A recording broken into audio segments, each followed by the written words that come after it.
Alright mga idol, magandang araw sa ating lahat. At ito, mayroon tayong nakitang video clip galing kay Congressman Lebiste. Ako, naniniwala ako sa sinasabi niya, idol. Kasi ganito ang ginagawa sa amin ngayon. Hindi lang kaso ang inaabot ng mga nag-criticize kay sa administrasyong ito.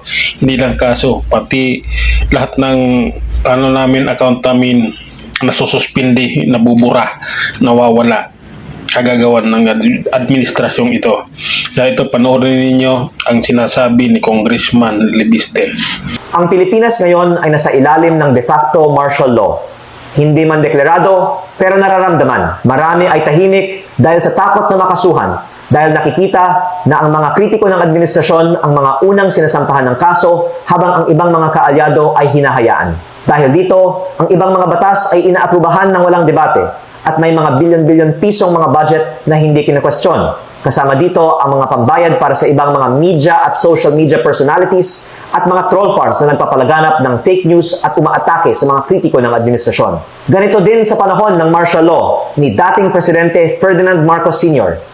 Ngunit maraming mga miyembro ng oposisyon, civil society at pribadong sektor ay lumaban sa diktatura. Kahit maraming ikinulong, umalis ng bansa at ginipit ang negosyo, di sila sumuko. Ako po ay naniniwala na ang mga nagsasalita ngayon ay magtatagumpay rin laban sa korupsyon katulad ng mga nauna sa atin at ang mga nananatiling tahimik ay maaalala bilang mga kasabwat sa pinakamalaking korupsyon sa kasaysayan ng ating bansa. Umaasa rin po ako na ang mga nagsasalita tungkol sa korupsyon sa gobyerno ay proprotektahan ng taong bayan at gagamitin nila itong pagkakataon upang ibahagi ang katotohanan para sa kinabukasan ng ating bayan. Okay, napanood nyo yung video ni Representative Lebiste. Ako, naniniwala ako sa sinabi niya.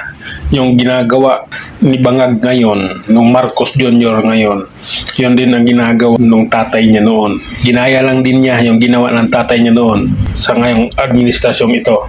Kumbaga kinupya lang at pinagkakitaan ng lantaran sa atin.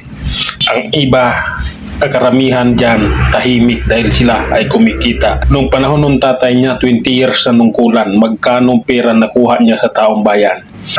Ngayon, siya na nung kulan, ilang taon pa lang, magkano ang nakuha niyang pera sa taong bayan. Napakalaking pera ang nawala sa atin. Napakalaking pera ang nasayang. Walang proyekto, walang project sa lahat ng lugar. Ang project na inaano niya ngayon, pinupuntahan niya, project pa ni Duterte noon na pinagpatuloy. Pero yung karamihang project na malalaki noon, marami nang tinigil. Pati yung mga highway at saka yung dyan, wala na.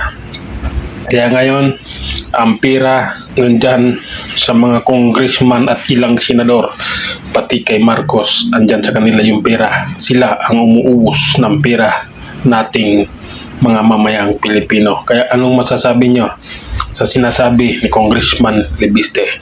Hanggang sa muli, maraming salamat.